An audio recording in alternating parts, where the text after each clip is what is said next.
Welcome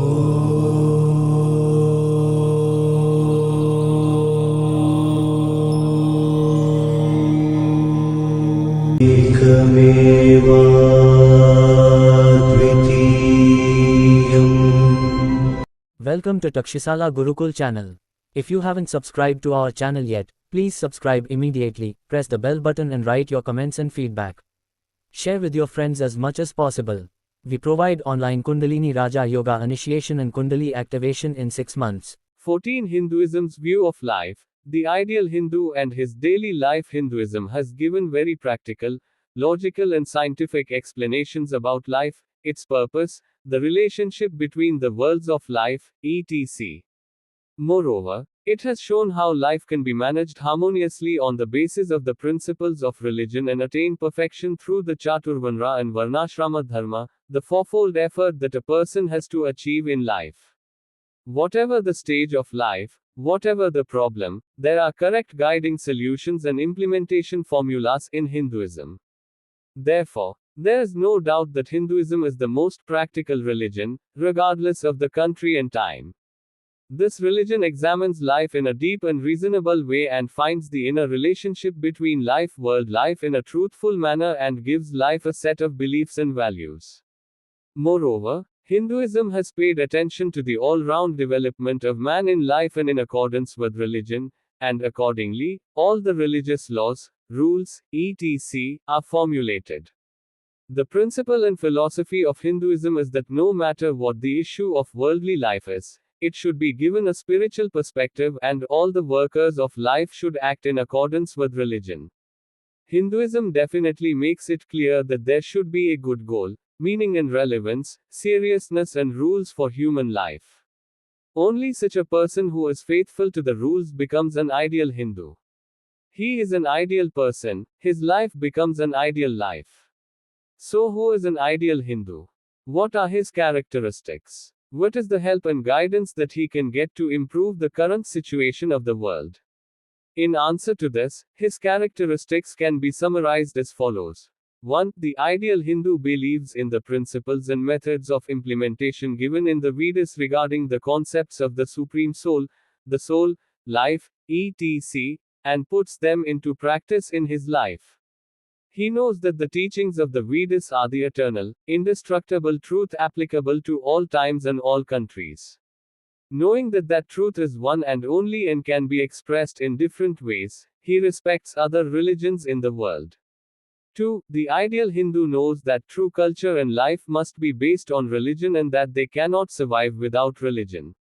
3. Behind the moving objects of the world, there is the Supreme Soul, who is truth and one and only and second, and who pervades the entire world and is the interpenetrator of all living beings. The ideal Hindu believes that liberation from the sufferings of birth and death is achieved through the realization of the Supreme Being. 4. The ideal Hindu accepts the existence of the soul and the 5 principles of immortality, karma, reincarnation and incarnation. 5. He does not neglect worldly life in the world, but he knows its limitations. The Hindu does not consider life as a curse, but knows that self-realization is the ultimate goal of life and that life is an opportunity for its achievement. Accordingly, he adopts the right values regarding this world and the next, worldly and spiritual matters, and strives to live a meaningful life in all spheres of life in the world. The Hindu believes that the harmonious development of these 3 elements, physical strength, mental purity and spiritual power, is the strength and nature of life. Accordingly, the Hindu gives a free place to literature, science, medicine, music, painting, sculpture, etc., and considers all of them as means for the realization of the Supreme Being, the true, the beautiful, the perfect. 6. The ideal Hindu not only knows that the Supreme Being is omnipotent, the eternal center of happiness and peace, and the supreme goal of the life of beings, that is, the highest purpose of human endeavor, but also conducts his life accordingly. 7. Knowing that religion should not be the cause of unrest, chaos, injustice in life, the Hindu has adopted the position that it should contribute to the smooth and secure management of life, and should not only help in self-realization or the attainment of salvation. 8. No one is born a sinner or a sinner. Everyone is a son of immortality and an immortal soul. But due to bad deeds and evil tendencies, the divine radiance of the soul is not revealed. Every lowly being, even the one who is called a sinner, has a good, noble and virtuous future. Similarly, every saint has a background of evolution or a story of the past, and the Hindu knows for sure that even the unworthy have the opportunity to become worthy. Sin is not a curse. While a person is walking on the path of evolution towards God, it is not a stage that cannot be crossed without sin. Knowing that sin is the result of ignorance and ignorance, the Hindu believes that there is an end to all of them. 9. The soul is immortal. Birth and death are not for the body but for the soul. Ignorance, avidya, remains as long as the body and mind exist. Similarly, the Hindu believes that birth and death, rebirth and rebirth, are constant. 0. The Hindu believes that righteousness is the lifeblood of religion and religion is the basis of life. Accordingly, he leads his life on the basis of righteousness and religion. 11. The Hindu believes that worldly wealth and social life are not the ultimate goal of life, but are means to the attainment of the highest goal of life. Accordingly, knowing that in life one should achieve 4 purusharthas, namely religion, artha, poetry and salvation, he realizes that the entire aspirations of life are hidden in these 4 purusharthas. Accordingly, the ideal Hindu believes that in religion there is moral wealth and strength, in artha there is financial security in worldly affairs, in lust there is the enjoyment of worldly wealth that is in accordance with religion, and in salvation there is eternal happiness, the realization of the Supreme Being, the seat of happiness. 12. Realizing that all human beings born in the world are endowed with different temperaments, desires and qualities according to their deeds and that not everyone has the same intellect and vision, the Hindu tries to properly implement tolerance, coexistence, cooperation and collaboration in life. Thus, realizing that the purpose of the Chaturvinyar and Varnashrama religions is the upliftment of diverse qualities and qualities, the Hindu adapts the Varnashramas according to the changing situation and follows them in principle. The Hindu respects the 4 Varnas, which are divided according to the qualities and deeds, and is free from mutual enmity and caste hatred. Hindus believe that the principle that the different parts of the same body, such as the head, shoulders, thighs, and feet, are parts of the same body, is as true as it is true that they are different in terms of form, function, and use. In the Varna ashrams, brahmacharya is the stage for acquiring the virility, intellectual power, moral power, and physical power required for the maintenance of life, while the grihasthashram is the ashram that helps to elevate the instincts of renunciation naturally present in man and helps all the ashram members to achieve world welfare. While vanaprastha helps to prepare for the attainment of the supreme goal of life, moksha, Hindus believe that the sannyasa ashram is the ashram, the stage of life that helps to achieve the single-mindedness necessary for the attainment of moksha. Accordingly, he observes the 4 ashrams with patience, righteousness, and ability. He has adopted the view of service, that life should be a means of helping his self-realization and thereby contribute to the welfare of the world. Accordingly, the Hindu believes that all the poor, the unfortunate, etc., belong to the human race, it is one of his duties to help them for their welfare. 16. The Hindu, who understands the difference between men and women in life is an external difference and understands that there is one sole principle in all of them internally, views the relationship between men and women and their role in life from the perspective of their usefulness and merits. Accordingly, the Hindu views woman with great generosity and respect in terms of the role she plays in life. The Hindu does not consider woman to be an instrument for the gratification of sensual pleasures. The Hindu does not consider marriage to be an open social permission or opportunity for the sexual pleasure of men and women. Similarly, Hindus do not believe that a dispute is a temporary bond that can be dissolved at will. Marriage is a sacred opportunity to continue the lineage in the world, and the goal of married life is not only procreation. Hindus believe that the main goal of marriage is for two people who enter into the bond of marriage to live a life that is mutually beneficial for the realization of the self, moksha, and to live for the welfare of the world, for the sake of the soul and for the welfare of the world. This gives a certain value and security to married life. Moreover, it is the Hindu belief that it gives women a place of honor, security, and dignity in the world. The role played by a woman in the world, in matters such as the birth of a living being, its subsequent upbringing, etc., is unparalleled. The power that is responsible for the birth of the living beings in this world is examined by Hindus in terms of the role played by a woman in daily life and is called Jaganmata. The Hindu knows for sure that God is in the living things. In view of the role that a woman plays in the world, he believes that there is truth, meaning, and success in seeing the mother of the world, God, in her. Accordingly, he calls woman mother, goddess, and through the verse, Matrudevo Bhava, he elevates woman to the pedestal of divinity and sees her with reverence and respect. He firmly knows that this is the royal path, the formula of life, for social security, ease of life, and the possibility of realizing the goal of life. 17. Whether there are different parts of the world, millions of people with different traditions, cultures, religions, gods, or even animal species, the Hindu does not see anything fundamentally different, but sees the oneness that lies behind the differences. Hindus believe that there are four paths to realize the truth, according to the nature of man, namely work, love, thought, concentration of the mind, and that all these are different ways that help in joining the Supreme Being. Whether in religions, paths, names, or forms, a Hindu has no quarrels.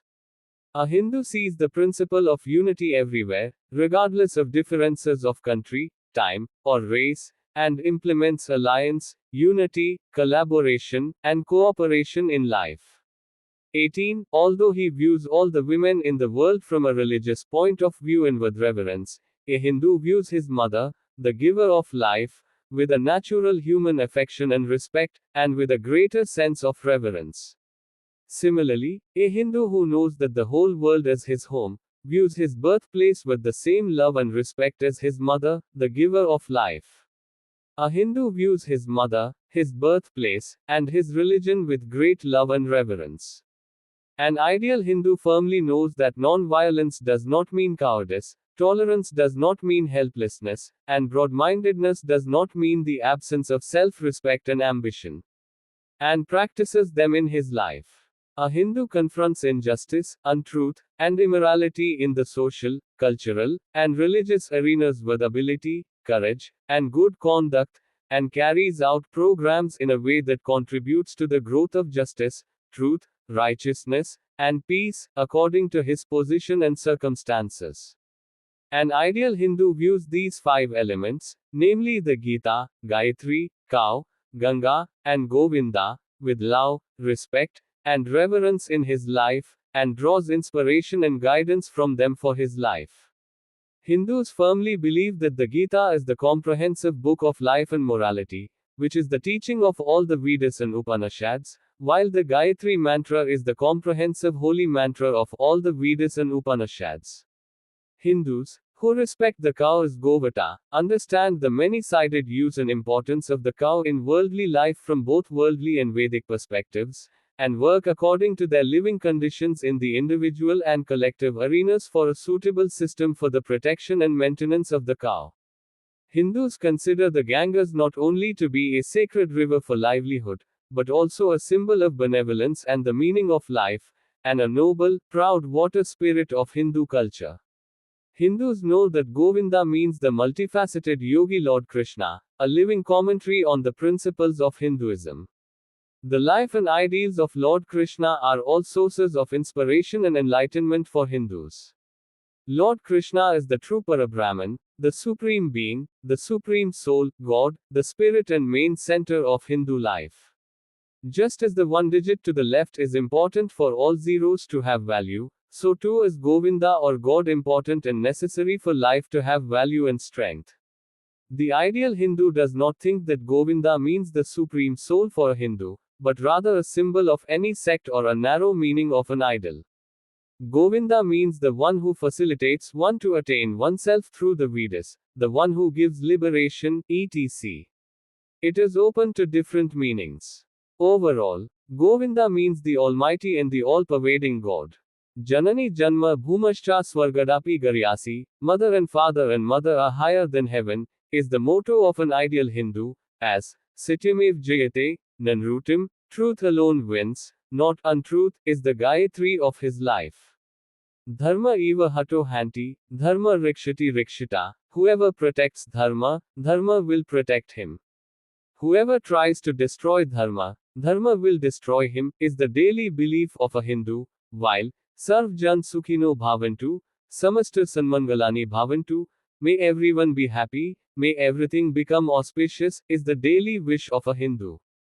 Always hearing, speaking, seeing only the good, welcoming only the good from everywhere, a Hindu is always striving and always determined to lead his life with the purity, strength and stability of the threefold principle. Thus, these 18 points are the basic principles and characteristics of a Hindu's life, and one who puts all these ideas into practice in life should know that the ideal Hindu is the one who then he shines in the world as a living spirit, a blazing light, a radiant ideal radiance. Thus his life becomes pure. The ground he walks on becomes holy. His presence in the world becomes like the grace and blessing of God to him and through him to others. The daily life of an ideal Hindu today. We live in the age of science. Just as there is a gap of thousands of years between the Vedic period and the Sputnik era, there is a significant difference in terms of conditions. It is true that the ideals of Hinduism are great. But in today's changed circumstances, the opinion is heard in many places that it is impossible or very difficult to implement them. It is true that there is a change in the way people of the past and the people of today live. But it is clear that there is no change in the basic needs and principles of life, but only in the convenience of life. For example, 1. In the past, the sun used to give light. Seasonal changes used to happen. All these things are happening even today.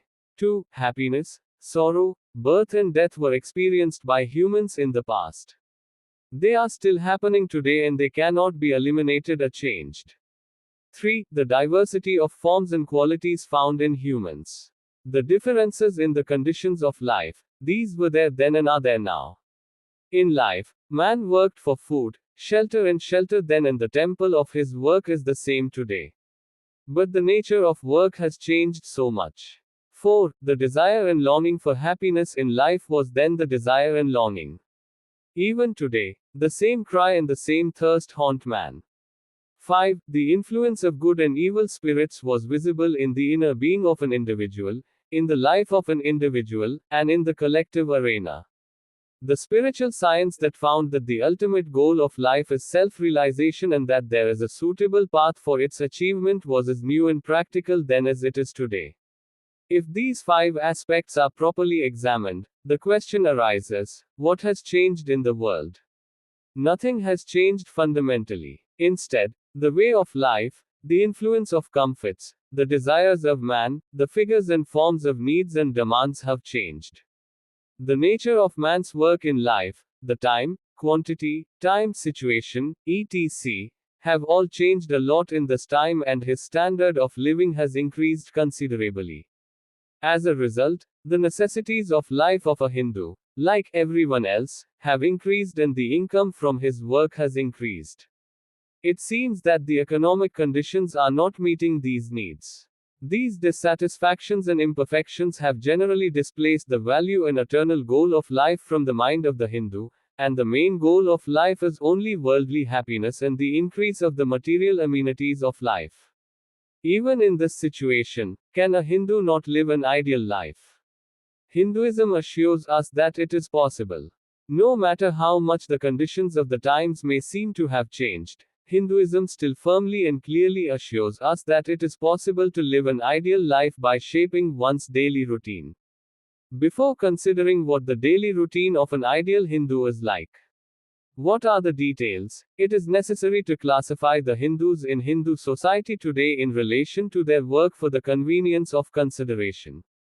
Generally, following the forms of employment, we can identify three divisions in Hindu society. 1. Those who have fixed hours and duration of work in the day, government office, school, bank, etc., private office, wage earner. 2. Those who have a fixed period of work but the determination of the duration varies, factory employees shift system.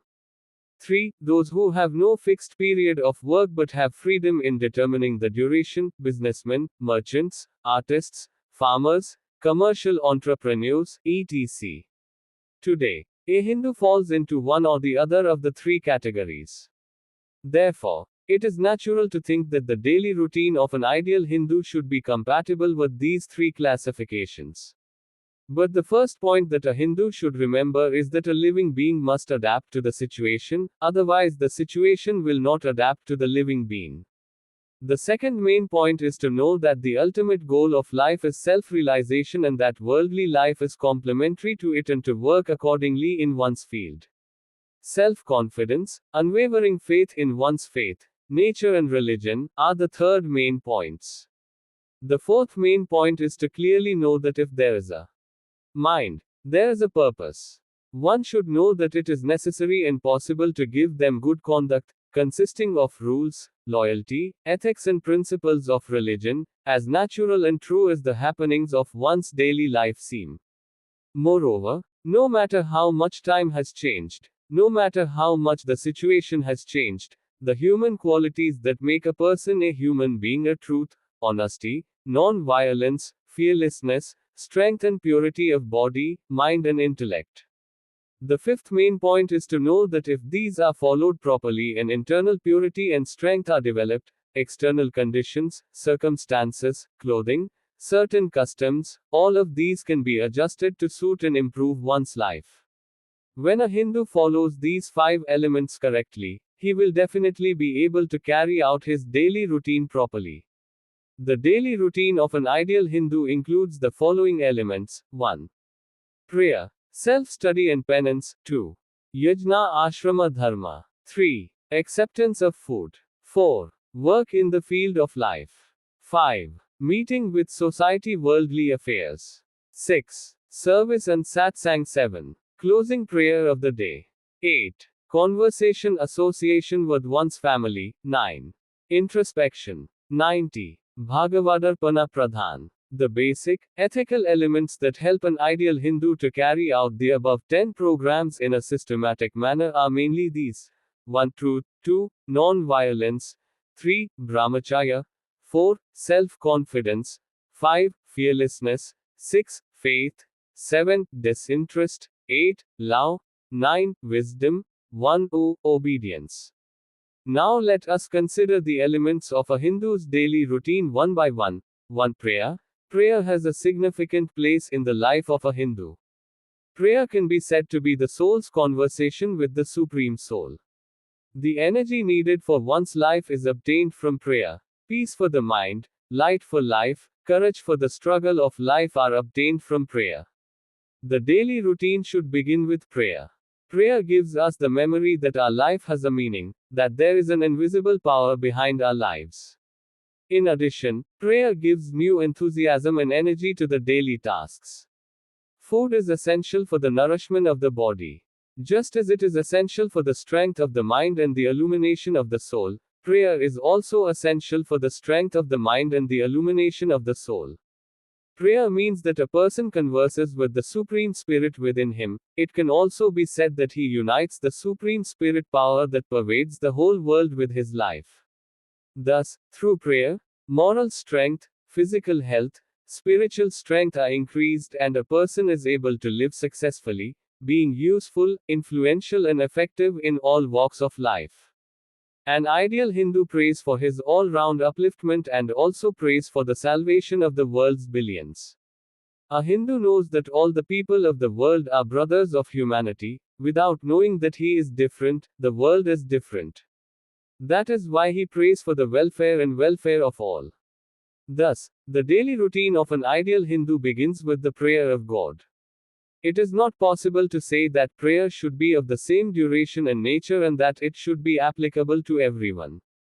According to one's desire, religion, and customs, prayer can be done by including 1. Speech, 2. Mantra, 3. Song, 4. Silent chanting, 5. External or internal worship.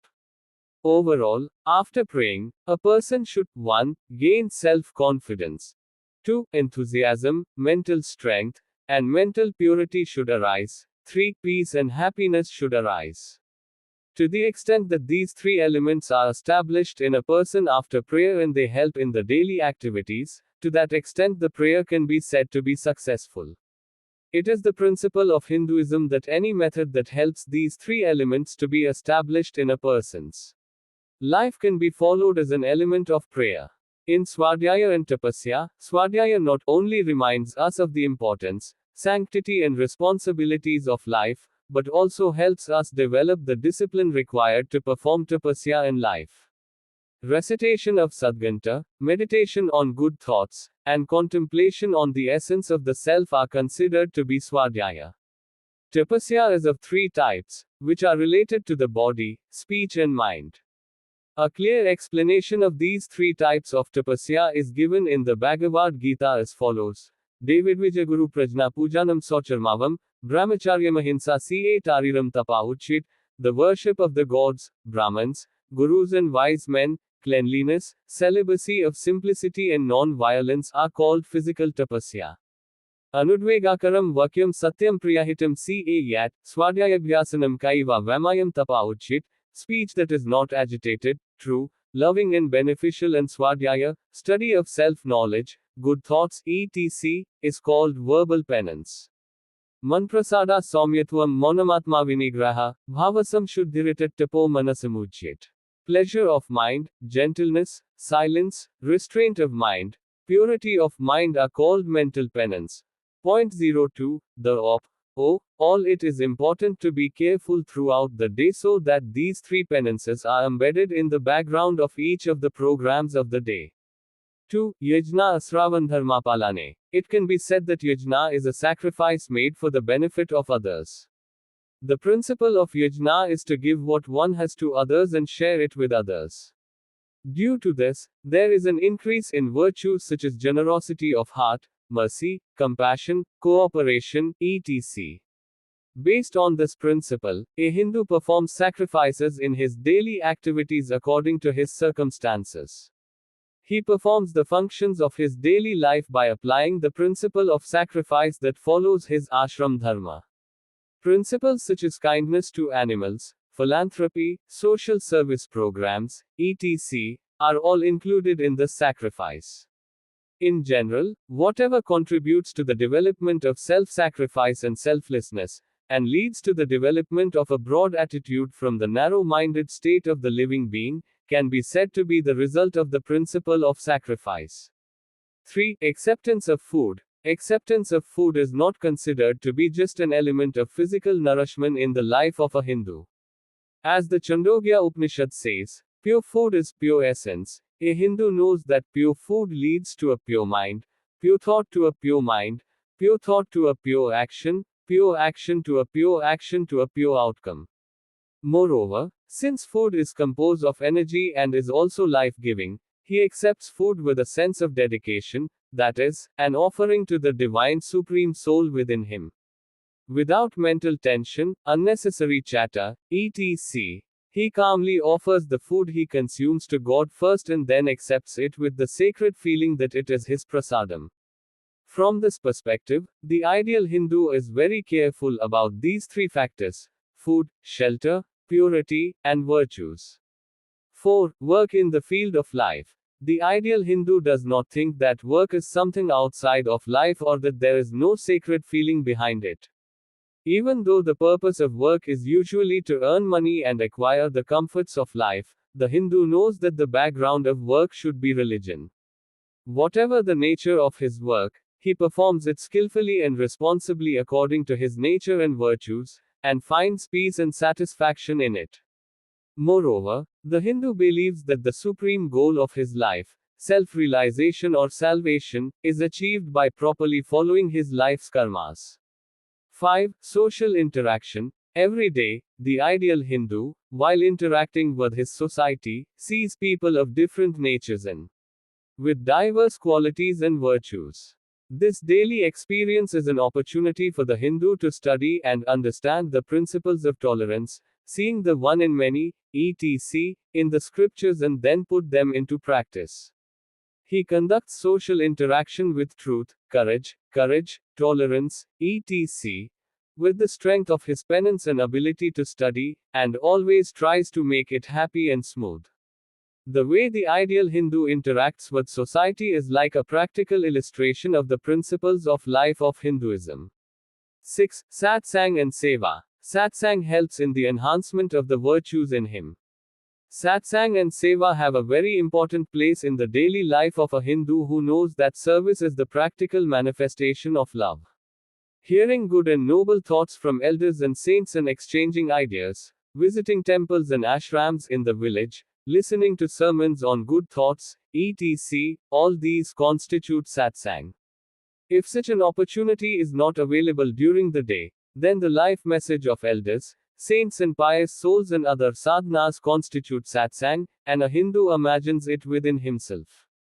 Helping others physically, intellectually and financially in a way that is beneficial is service.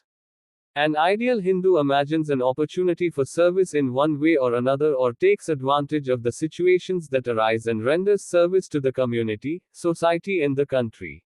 7. Closing prayer of the day. After the day's activities, praying to the Lord at home, meditating, chanting the names of the deities together with one's family, and conducting good thoughts and reflections are all part of the closing prayer of the day. By closing prayer, many bad habits acquired due to daily activities are raised, good habits are nurtured, and lost mental and spiritual powers are restored. 8. Conversation with one's relatives. One's family can be said to be a small symbol of the entire world for a Hindu. It is the first duty of a Hindu to first establish the active forces of life, such as virtue and good deeds, in one's own home. Along with daily chores, the ideal Hindu consults and guides his fellow members on worldly affairs and policies, and also works with them for their spiritual upliftment and contributes to the well-being of all the members of the household. This not only increases mutual love, trust, and cooperation, but also enables the Hindu to play his role in individual and collective life in a smooth and effective manner. 9. Introspection. As the day's activities are over, the Hindu introspects on what he has achieved during the day, what difficulties he has faced, and what mistakes he has made, and decides to make the next day's life even better and more effective. All of this can be collectively called introspection or internal examination. Internal examination adds special value to life, system and significance to daily tasks, and facilitates the progress of life. 10. Bhagavadarpana prayer. After the day's work, when it is time to go to sleep and complete the daily activities, the ideal Hindu dedicates himself and the fruits of his work done during the day to God with the feeling of dedication that everything is dedicated to God. The divine principle that whatever is offered to God returns to the one who offers it in large quantities is included in this Bhagavadarpana. Also, by believing in God, obeying Him, and living by the power of His power, another principle is hidden in the Bhagavadarpana thought that special light and powers come to life through selfless, courteous vision and dealings. The principle of selfless feeling that since everything is surrounded by God, there is nothing in the world that is self-contained is also hidden in this Bhagavadarpana idea. Thus, it is an empirical fact that these 10 elements are included in the daily life of a Hindu and can be observed even in any situation or circumstance, even if one is a Hindu. It is important to remember in relation to these programs that when a Hindu wakes up from sleep and begins his work for the day begins for him, and when he goes to sleep again, the day ends. Therefore, even the three categories of people mentioned earlier, if they adopt these programs in their daily routine and make sincere efforts, will be able to lead an ideal life. The traditional customs and traditions that should be present in a Hindu home, No matter who the person is, his merits are known to others through his deeds. If there is no speech and practice in life, life cannot be pleasant, nor can it be effective and worthwhile. If the practice of the good and noble ideals of life is successfully implemented within the confines of the house and community in which one lives, then it not only makes the life of the individual pleasant, but also helps to enhance the quality of life of the society. It is an empirical fact that some things, systems, customs are effective achievements that help in the achievement of the great ideals of life and come to useful in life. It is not possible to say that these are all the things, systems that help the ideal Hindu and are of essential use in leading life as an ideal Hindu. The path followed by a Hindu in life, the vision he has adopted about life, may seem to be helpful to one person, but it may not be useful to another. It is not possible for all the people in a household to follow the same mental vision, way of life, and spiritual path. Moreover, it cannot be said that all the people in the household have the same level of personality. Therefore, things that appear to be very simple and elementary to the elders and those who are advanced in sadhana may seem to be important to those who have not reached their level. Not only that, but they may also find them necessary for them. Therefore, for the benefit of all the people in his household, who are made up of different natures, it is inevitable and necessary for the ideal Hindu to have made arrangements for certain matters, thoughts, and systems at home. For example, there must be a prayer room in the house of an ideal Hindu. Some of the people in the household may be learned yogis. Similarly, some may be advanced sadhakas who worship God mentally. It is true that not all of them need a prayer hall, but a prayer hall is necessary for the welfare of others in the house. A prayer hall is very necessary in the house of an ideal Hindu for the welfare of his family, who are not yet sufficiently developed in religious matters in his society, in view of the growing children of the house. Similarly, some other important material ritual arrangements must be present in the house and life of an ideal Hindu for the welfare of himself and others. The most important of them are 1. A prayer hall or a room for the gods. 2. The book of Srimad Bhagavad Gita. 3. The Srimad Ramayana, Srimad Mahabharat, Srimad Bhagavata and some other good religious books. 4. Pictures of gurus, Kula Devata, Ishta Devata, Sadhu Center, national heroes, Mahatmas, and places of worship. 5. Tulsi Kate in front of the house. 6. Ganga Tirtha. 7. Observance of at least 3 religious fasts in a year. 8. Observance of some important Hindu fasts and festivals. 9. Going on pilgrimages with the family to well-prepared holy Hindu pilgrimage sites. 10. Making arrangements to perform daily charity works as much as possible. If these ideas are implemented in the life of a Hindu, his life can ideally become meaningful and prosperous even in this modern era.